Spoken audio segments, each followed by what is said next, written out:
মানব ইতিহাসে প্রথম সাম্রাজ্যের কথা শুনেছেন?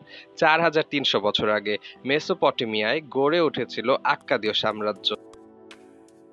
আজকের ইরাক অঞ্চলে জন্ম নেওয়া এই সাম্রাজ্যই প্রথমবারের মতো একাধিক শহর ও রাষ্ট্রকে এক ছাতার নিচে এনেছিল। কিভাবে সার্গন দ্য গ্রেট একজন সাধারণ সৈনিক থেকে সম্রাট হয়ে উঠেছিল, কিভাবে আক্কাদীয়রা প্রথম সুসংগঠিত সাম্রাজ্য গঠন করেছিল এবং কিভাবে এই সাম্রাজ্যের পতন হলো, জানতে হলে পুরো ভিডিওটি দেখুন। আসুন ফিরে যাই 2340 খ্রিস্টপূর্বাব্দে।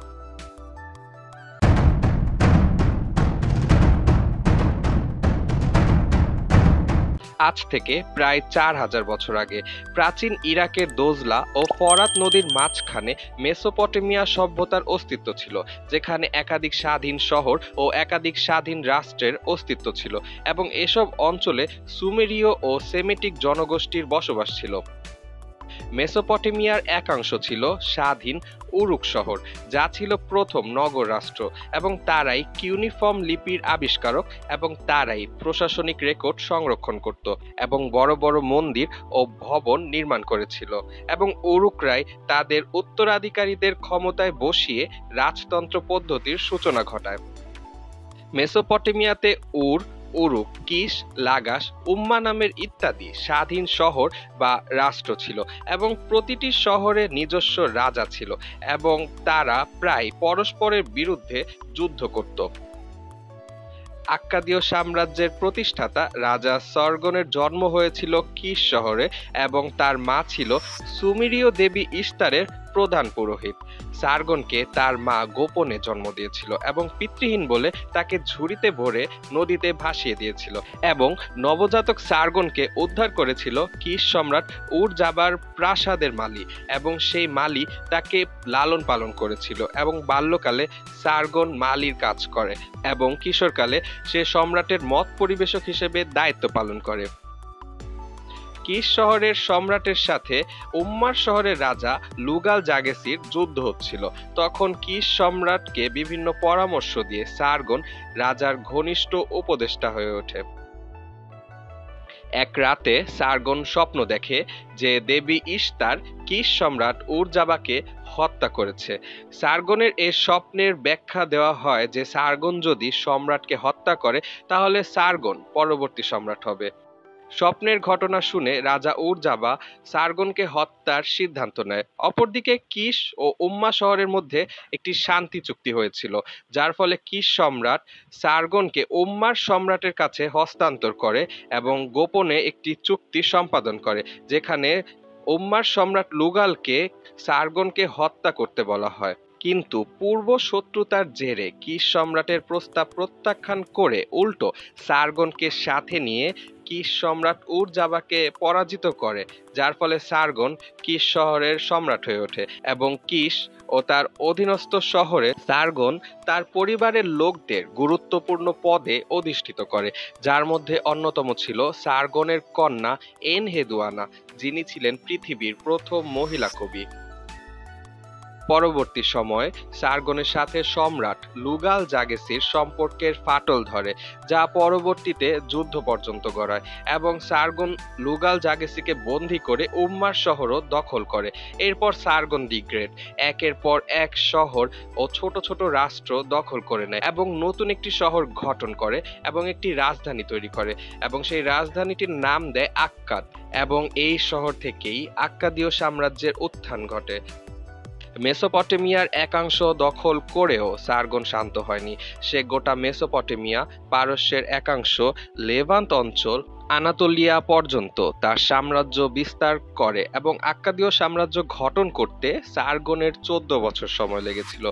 আক্কাদীয় সাম্রাজ্য গঠনের পূর্বে মেসোপটেমিয়াতে রাজতন্ত্র পদ্ধতি ছিল এবং ধর্মীয় পুরোহিতদের প্রভাব ছিল, তবে আক্কাদীয় সাম্রাজ্য গঠন করে সার্গন আমলাতান্ত্রিক শাসন ব্যবস্থার প্রয়োগ ঘটিয়েছিল, যেখানে সম্রাট তার রাজ্যের বিভিন্ন অংশে গভর্নর নিয়োগ করে, সাম্রাজ্যকে প্রশাসনিক কাঠামোর আওতায় নিয়ে আসে এবং ধর্মীয় পুরোহিতদের ক্ষমতা সীমিত করে দেয়।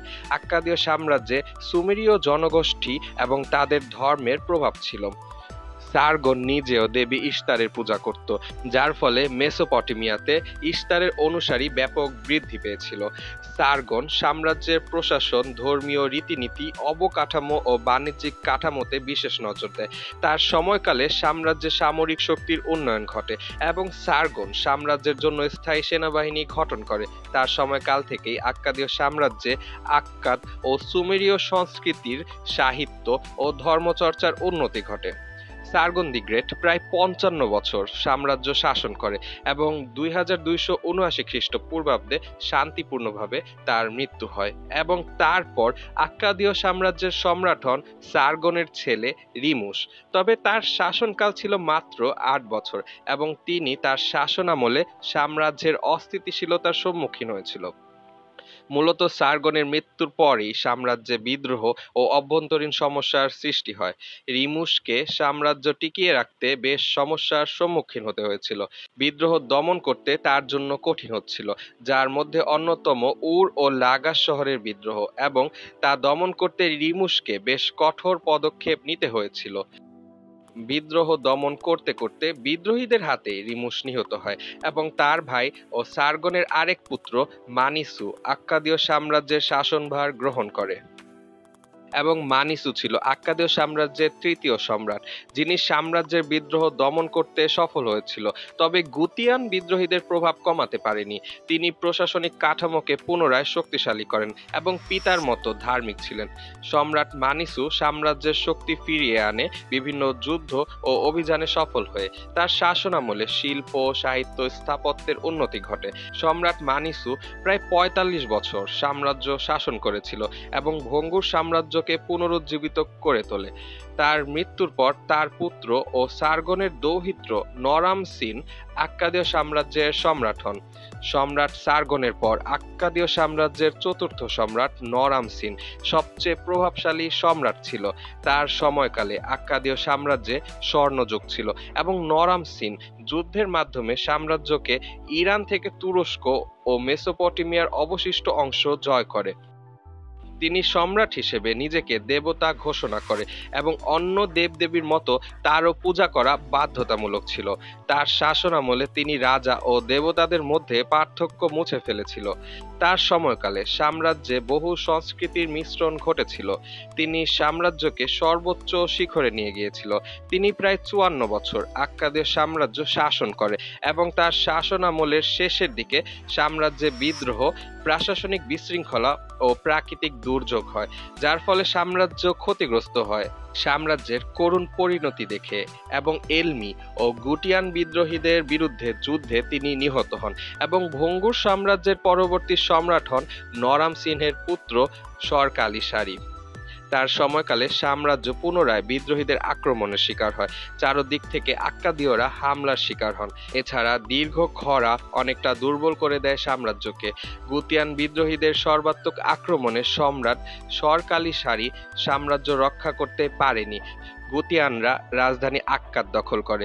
এর ফলে আক্কাদীয় সাম্রাজ্যের চূড়ান্ত অবসান ঘটে এবং যুদ্ধরত অবস্থায় শেষ সম্রাটের মৃত্যু হয়।